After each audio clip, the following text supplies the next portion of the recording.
하나님의 말씀은 마태복음 1장입니다. 주보와 좀 다르죠. 주보에 오타가 있습니다. 마태복음 1장 18절에서 25절까지 말씀. 마태복음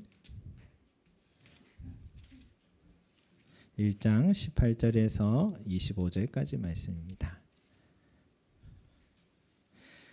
자, 찾으신 줄 알고 제가 한 절, 여러분 한 절 서로 교독하겠습니다. 예수 그리스도의 나심은 이러하니라. 그의 어머니 마리아가 요셉과 약혼하고 동거하기 전에 성령으로 잉태된 것이 나타났더니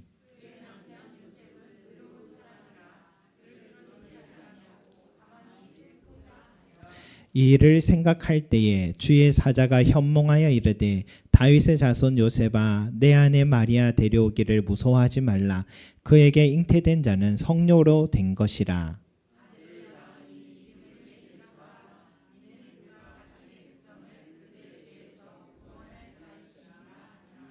이 모든 일이 된 것은 주께서 선지자로 하신 말씀을 이루려 하심이니 이르시되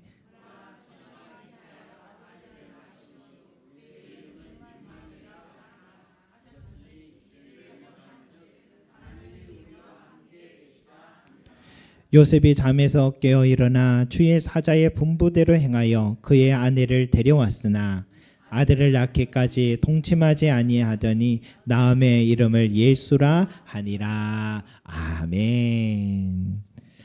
여러분, 우리 마태복음 1장 1절부터 17절까지 말씀에는 예수님의 족보, 계보가 이렇게 나옵니다. 왜 이 족보를 이렇게 시작부터 기록한 걸까? 여러분, 우리 족보의 시작은 누구의 이름부터 나옵니까? 아브라함 그리고 다윗으로 이렇게 시작하죠. 왜 그랬을까? 하나님은 아브라함에게요, 땅의 모든 족속이 너로 말미암아 복을 얻을 것이라 라고 약속했죠. 또 내 씨로 말미암아 천하 만민이 복을 받으리라 라고 약속하셨습니다. 또 하나님은 다윗에게 이렇게 약속했습니다. 내가 내 몸에서 날 내 씨를 내 뒤에 세워 그의 나라를 견고하게 하리라. 내 집과 내 나라가 내 앞에서 영원히 보존되고 내 왕위가 영원히 견고하리라. 이렇게 약속했는데 이 아브라함과 다윗에게 하신 이 약속의 말씀이 언제 완성이 되느냐? 바로 예수 그리스도에게서 완성이 되었다. 이 말씀이죠. 온천하 만민들이요, 아브라함의 후손인 예수 그리스도를 통해서 약속하신 복을 받게 되고, 다윗의 후손인 예수 그리스도를 통해서 영원한 왕이 되시고 영원한 나라를 견고하게 하신다. 이 약속의 완성과 성취가 예수님에게 이루어지기 때문에 이 아브라함에서 다윗에서 시작해서 예수님에게 이르는 족보의 기록이 있는 것입니다. 이 족보는 무엇을 말합니까?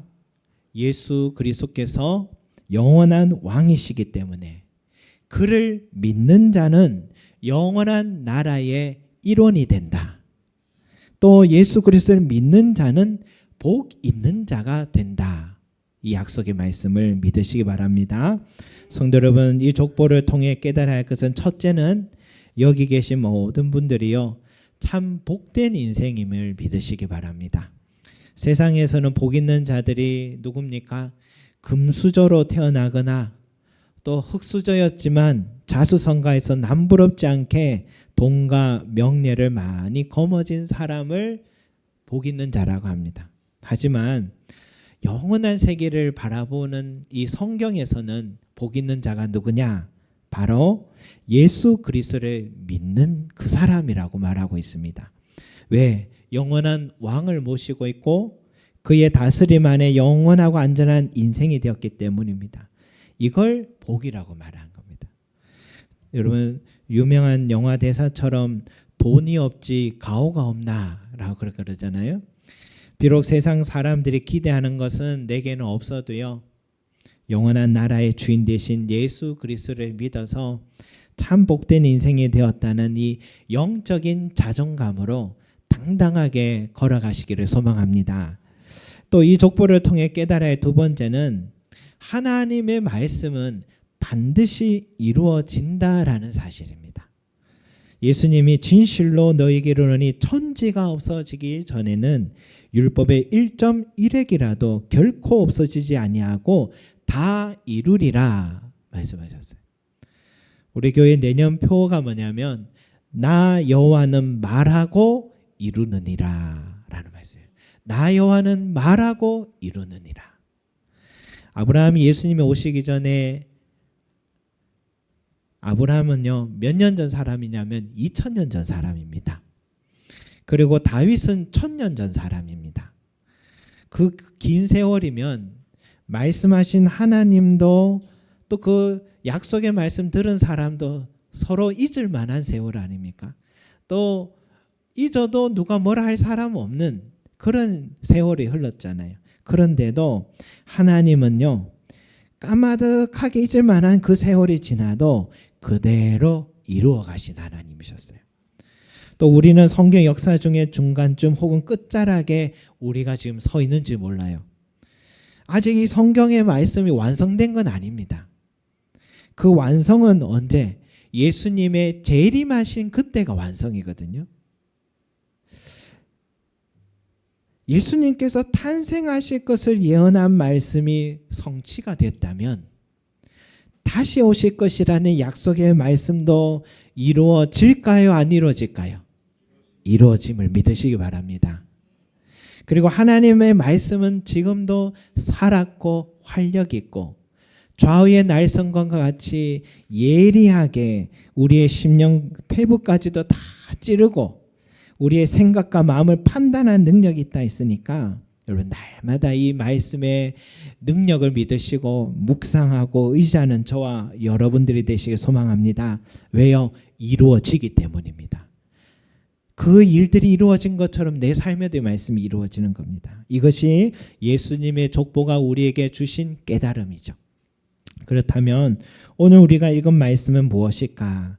구약에서 예수님의 탄생하실 것을 예언했는데 구체적으로 어떻게 탄생하시게 됐는지 그 설명을 시작하는 장면이 우리가 읽은 말씀이죠. 간단하게 요약하면 이 남녀가 약혼은 했는데 동거는 하지 않았습니다. 그런데 여자가 임신을 했다는 충격적인 이야기로 시작합니다. 요즘은 이런 이야기 들어도 충격이 좀 덜한 시대잖아요. 정식 결혼하지 않아도 아이를 갖는 것을 혼수품이라고 생각하는 시대니까 사건 반장이나 그것이 알고 싶다 해서 워낙 많이 다루었던 주제들이라서 좀 무감각한 시대인데 그러나 당시에는 당사자도 충격이고 사회가 용납할 수 있는 충격적 사건이 일어난 겁니다. 남자를 알지 못하는 여자가 임신했다. 그것도 약혼을 했는데 동거하기 전에 임신했다. 여러분 약혼 중에 임신했다. 다른 사람과 만나 임신했다. 이거는 간음죄입니다.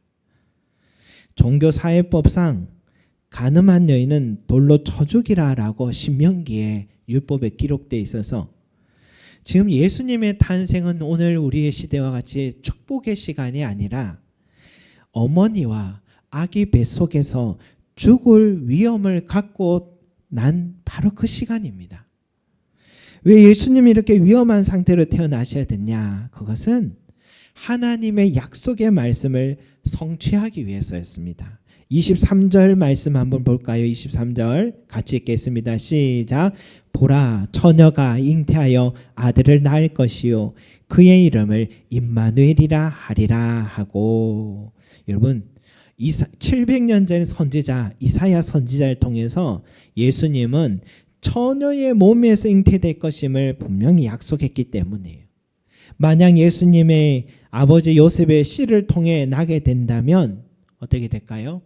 아담으로부터 타락한 인간의 죄성이 예수님에게도 전해지는 거예요. 구원자는 죄가 없어야 합니다. 예수님이 죄를 물려받게 된다면 인류를 구원할 조건을, 구원자의 조건을 상실하게 되는 거죠. 그래서 족보를 잘 살펴보면 1장 16절에 여러분 16절에 요셉에게 나타나서 이렇게 말하죠. 요셉에게서 나셨다라고 하지 않고 다 아버지 이름에서 그 다음 자식이 낳았다라고 기록됐는데 1장 16절은 뭐라고 합니까? 마리아에게서 그리스도라 칭하는 예수가 나시니라 라고 기록됐잖아요. 그래서 히브리서 기자는 모든 일에 우리와 똑같이 시험 받으시니로되 죄는 없으시니라 말씀하신 거예요. 그러면 이 생리적으로 남자의 씨가 없는데 어떻게 여자 혼자 임신이 가능하냐? 여러분 여기에 신비가 있는 겁니다. 18절 후반에 이런 말씀이 있죠. 동거하기 전에 성령으로 잉태된 것이 나타났더니 라고 했죠. 여러분 성경은요 뭐 자세하게 설명하려고 덧붙이거나 빼고 그런 게 없어요. 그냥 직진입니다. 성령으로 잉태된 것이다.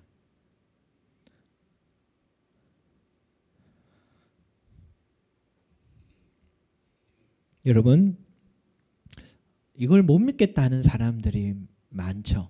어떻게 남자를 모르는 여자가 자식을 임신할 수 있느냐. 하지만 여러분 동정녀 탄생을 믿지 못하는 것과 하나님이 천지를 창조하셨다는 사실을 믿지 못하는 것은 다른 게 아닙니다. 창세기 1장 1절에 태초에 하나님이 천지를 창조하시니라 라는 말씀을 믿는다면 창조의 성령 하나님께서 한 여인의 몸에 아기를 잉태하게 하는 것을 믿는 것도 어려운 일은 아닌 것이죠. 하지만 여전히 현실적으로 충격적인 사건이라 당사자인 마리아와 요셉 그리고 가족과 사회 공동체는요 받아들이기 어려운 순간입니다. 요셉이 조금만 다른 마음 먹으면요 마리아와 뱃속에 있는 아기 예수는 돌팔매형으로 참 빛도 보지 못하고 우리 아기 예수가 죽을 수 있고 어머니도 죽게 되고 한 가정은 파괴될 상황에 처한 건 사실입니다. 여러분 바로 그때에 이 하나님의 뜻이 이루어지는데 작은 어쩌면 참 귀한 디딤돌이 된 사람은 누구냐? 바로 요셉입니다. 요셉. 19절 한번 읽어보겠습니다. 19절 시작. 그의 남편 요셉은 의로운 사람이라 그를 드러내지 아니하고 가만히 끊고자 하여. 여러분 요셉이 가장 큰 피해를 입은 사람이죠. 그런데도 그 일을 드러내지 아니했다라고 합니다. 그러니까 혼자서 그 큰 고통을 삼켰다는 겁니다. 일이 손에 안 잡힙니다. 하루 종일 이해가 안 되고 믿을 수도 없고 불쑥 올라오는 생각들을 주체가 안 됩니다. 어떻게 내게 이렇게 행동할 수 있지? 그 배신감이 너무 크죠. 내 아내를 또 누군가 빼앗았다는 이 비참함이 있죠. 그러나 사랑했던 약혼했던 여인이기 때문에 이것조차 참아주고 지켜줘야 된다는 책임감이 있죠. 그 때문에 이 상황을 어떻게 정리해야 될지 몰라 드러내지 아니하고 가만히 끊고자 하였다라고 합니다. 그 고통과 인내의 시간을 견뎌준 요셉이 있었기 때문에 우리의 아기 예수님이 이 세상에 빛을 볼 수 있었고 하나님의 뜻이 시작되어 수 있었던 것입니다. 그래서 성경은 그를 의로운 사람이라고 그렇게 불러요. 여러분 여기서 의롭다는 것은 뭡니까? 사랑하라는 첫 계명을 실천했다 이 말인 거예요. 사랑은 뭡니까? 오래 참고 사랑은 온유하며 성내지 아니하며 악한 것을 생각하지 아니하며 모든 것을 참으며 모든 것을 견디느니라. 요셉은 도무지 이해할 수 없고 용납할 수 없는 상황에서도요. 바울이 정의한 그 사랑을 실행했기 때문에 성경은 그를 의로운 사람이다라고 그렇게 말한 것입니다. 여러분 하나님의 나라는 누구를 통해 일하십니까? 요셉과 같이 의로운 사람을 통하여 일하심을 믿으시기 바랍니다. 세례 요한도 주님의 길을 예비한 자라고 했지만 바로 이 요셉이 주님의 길을 예비한 사람입니다. 저와 여러분들도요, 요셉과 같이 의로운 자가 되실 소망합니다.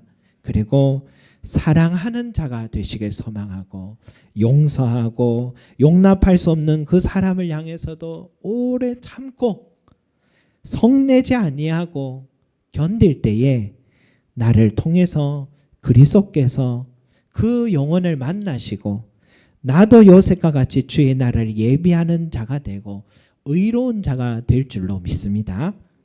성탄절 아침에는 우리 교회는 몇 년 전부터 좀 분주해졌습니다.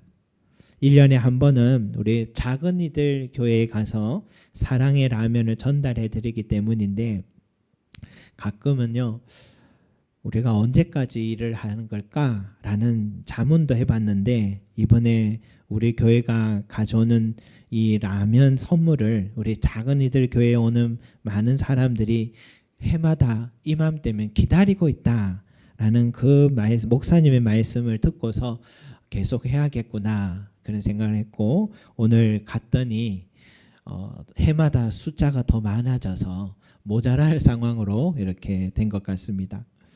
우리는 1년에 한 번 찾아뵙지만요, 작은이들 교회 목사님은 수십 년째, 제가 알기로는 30년 넘게 매일 무료 급식소 일을 하고 계십니다. 본래는 부산에서 큰 교회 목사님이셨는데 성전도 아름답게 건축하셔서 이제는 편안한 노후 목회를 하셔도 되시는데, 하나님은요 이 목사님과 사모님을 갑자기 이 사역의 길로 인도하셨고, 지금까지 낮은 자리에서 참 작은 자들을 위해서 무료 급식 사역을 계속하고 계십니다. 나라의 지원을 받으면 훨씬 도움이 클 텐데도 밥을 주기에 앞서서 먼저 한 자리에 앉아서 예배와 복음을 전하시고 식사를 나눠주시기에 나라 지원도 이렇게 거부한 상태에 있습니다. 그래서 자원하는 후원자들로 지금까지 걸어오셨는데, 근데 이번에 찾아뵈니까 지팡이를 짚고 계셔서 무슨 일이시냐 물으니까 쌀을 드시다가 이 고관절에 금이 가서 어떤 치료도 할 수 없어서 이 급식 사역을 조금씩 지금은 좀 줄여가고 있다 해서 마음이 좀 아팠습니다. 그 목사님과 사모님과 이 몇 분의 성도들이요, 요셉과 같이 그 긴 세월을 힘겨움을 이겨내고 이 내면의 마음의 상처가 그 많은 사람들, 또 때로는 참 인격적인 교류가 어렵지만 그러나 얼마나 이해할 수 없는 사람들을 많이 만나왔겠습니까? 그럼에도 목사님, 사모님은 항상 밝은 목소리로 한 영혼을 보듬어 오셨기 때문에 그 사랑으로 인해서 그 영혼들에게 밥과 함께 예수도 먹고 마시게 하신 것 같습니다. 뒷골목에서 조용히 사역해 오셔서 아무도 그를 알아주지 않아도요, 하늘에 계신 아버지께서 목사님과 사모님의 헌신을 기억하고 착하고 충성된 종이라고 칭찬하시리라 믿습니다. 여러분, 이게 바로 하나님의 뜻을 이루어가는 길이요 주의 길을 예비하는 삶이라고 믿으시길 바랍니다.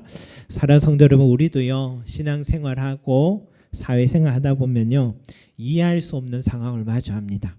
이해할 수 없는 사람을 만날 때가 있습니다. 이때마다 요셉을 꼭 기억하시기 바랍니다. 너가 어떻게 나에게 이렇게 이럴 수가 있어? 라는 깊은 배신감, 상실감 속에서도요, 마지막까지 아내 마리아와 뱃속의 아기의 생명을 지켜주려고 드러내지 않고 가만히 끊고자 했던 요셉의 의로운 마음을 묵상하시기 바랍니다. 오래 참고 견디는 것이 사랑이다 했어요. 내 마음속에 용서가 안 되는 그 사람을 향해서요, 오래 참고 견딜 때에 그런 나의 의로운 행위를 통해서 하나님의 나라와 뜻은 이루어지는 것입니다. 여러분, 하나님의 일이라는 것은요, 한 영혼을 보다듬고 끌어안고 기다려주는 마음에서 시작된다는 것을 꼭 기억하시고 주님의 길을 예비하는 저와 여러분들이 되시기를 소망합니다. 그런데 여러분, 요셉에게만 헌신을 요구하시는 하나님이 아니시다. 요셉에게만 그런 손해를 감수하라고 하시는 우리 하나님이 아니라는 것도 꼭 기억하시기 바랍니다. 하나님은요, 요셉의 그 헌신을 보시고요, 이제 셀 수 없는 축복으로 되갚아 주신 하나님이셨습니다. 성 프란시스는요, 이런 말 했습니다. 드린 자가 받는다. 드린 자가 받는다 했습니다. 첫째, 요셉의 마음을 위로해 주시고요, 진실을 밝혀 주셔서 그 뭉쳤던 감정을 풀어 주셨습니다. 20절 같이 읽어보겠습니다. 20절 말씀 시작. 이 일을 생각할 때에 주의 사자가 현몽하여 이르되 다윗의 자손 요셉아, 내 아내 마리아 데려오기를 무서워하지 말라. 그에게 잉태된 자는 성령으로 된 것이라. 아멘. 여러분, 하나님은 요셉이 말없이 혼자 끙끙 앓고 의로운 사람이란 것을 너무 잘 아셔서요, 천사를 보내셔서 모든 오해를, 답답한 가슴을 풀어주셨습니다. 요셉이 오해한 건 뭡니까? 분명히 다른 남자와 잠을 잤을 것이라는 거잖아요. 그러나 천사가 꿈에 나서 이렇게 말하죠. 그게 아니다. 그에게 잉태된 자는 성령으로 된 것이다. 그러니 마리아 데려오기를 두려워하지 말라. 그렇게 분명하게 선명하게 말씀해 주신 거죠. 여러분, 이 선명한 꿈을 통해서 요셉의 마음이 어땠겠습니까? 엄청난 자유함을 얻었고요, 큰 위로를 얻어서 오해가 풀어지고, 무엇보다 사랑한 그 아내를 다시 맞이할 수 있는, 다시 얻을 수 있는 그런 큰 기쁨을 얻게 된 것입니다. 그런데 하나님의 타이밍은 참 절묘해요. 하나님께서 요셉을 도우신 순간을 보면 이 일을 생각할 때에 라고 하잖아요.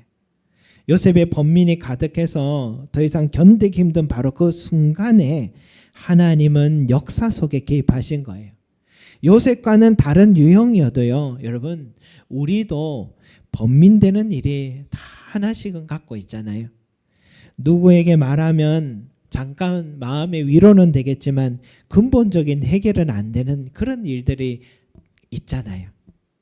답이 안 보여요. 그때에도 여러분, 하나님이요, 내 모든 사정과 형편과 심정을 다 알고 계시고요, 절묘한 타이밍에 내 삶에 찾아오셔서 도우시는 분이심을 믿으시기 바랍니다.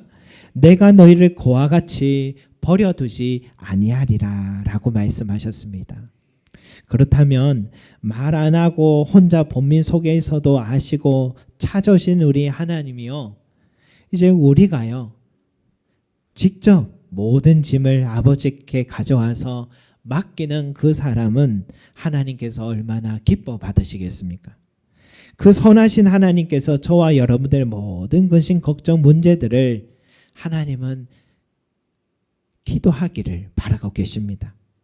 그럼 반드시 도와주십니다. 하나님의 도우심은 완벽합니다. 도무지 길이 보이지 않는 요셉의 문제를 단번에 완벽하게 해결하신 우리 하나님이십니다.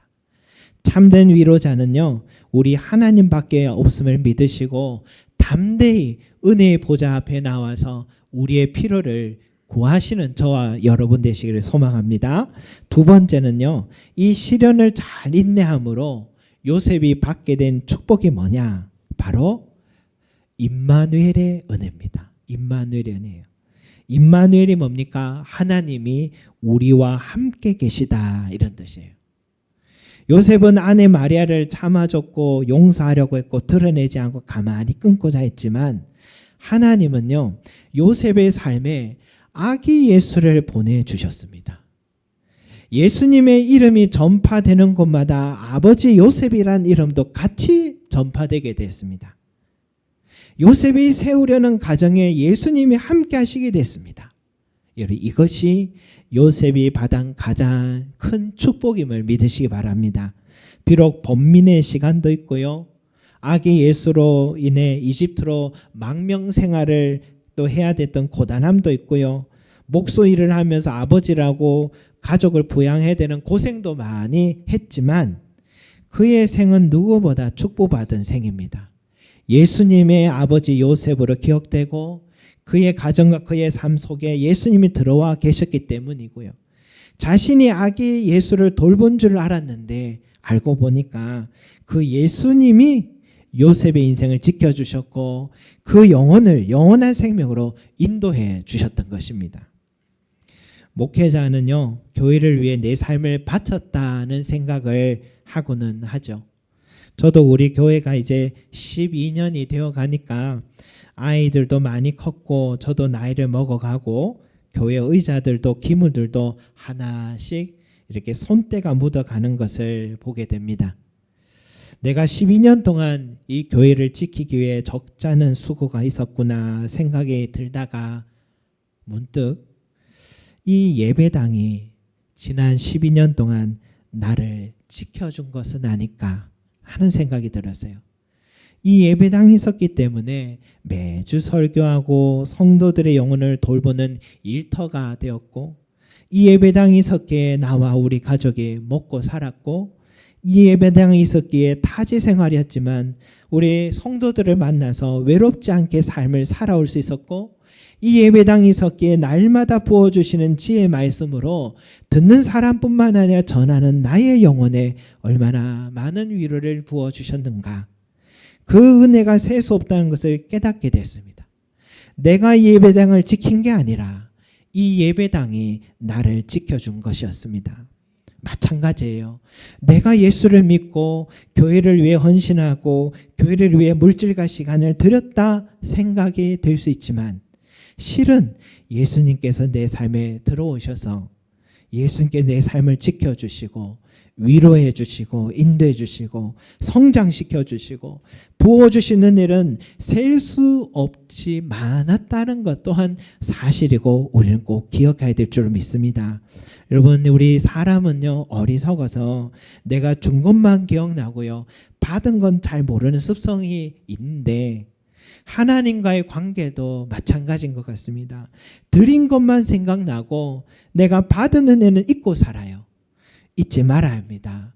내가 예수 믿고 드린 것보다 예수 믿고 받은 것이 훨씬 많다는 사실을 말입니다. 성도 여러분, 우리는 예수를 믿고 임마누엘의 축복을 받은 자임을 잊지 마시기 바랍니다. 하나님이 우리와 함께 하셨다는 약속이 이 땅을 살아가면서도요, 육신을 벗은 후에도 변함없이 임마누엘의 은혜가 항상 우리와 함께함을 기억하시기 바랍니다.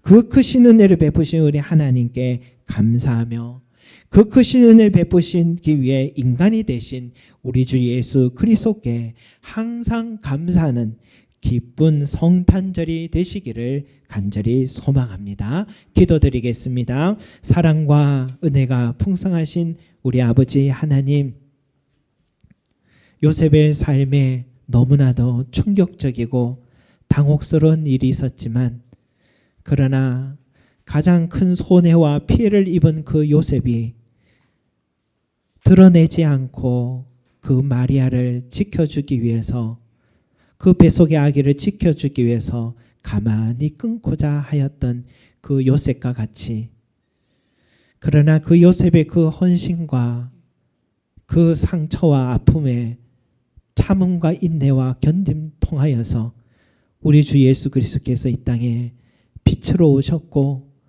또 온 인류를 살리는 구원의 사역을 감당할 수 있었습니다.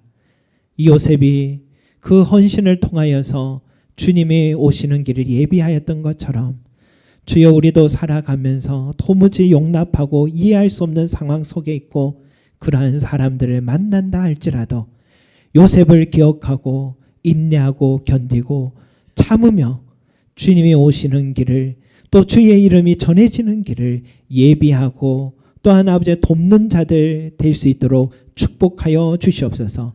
그러나 하나님은 결코 그저 받으시는 그런 은혜가 없고 항상 더 많은 것으로 갚아주시는 하나님이어서 요셉의 삶에 임마누엘의 은혜를 주신 것처럼 우리들의 삶에도 임마누엘의 은혜가 있어서 항상 하나님이 나와 함께 하시고 내가 드린 것보다 더 많은 은혜로 내 삶을 도와주시고 동행해 주시며 영원한 생명까지도 주셨던 그 은혜를 날마다 감사와 찬송하고 영광 돌리는 자들 되기를 간절히 소망합니다.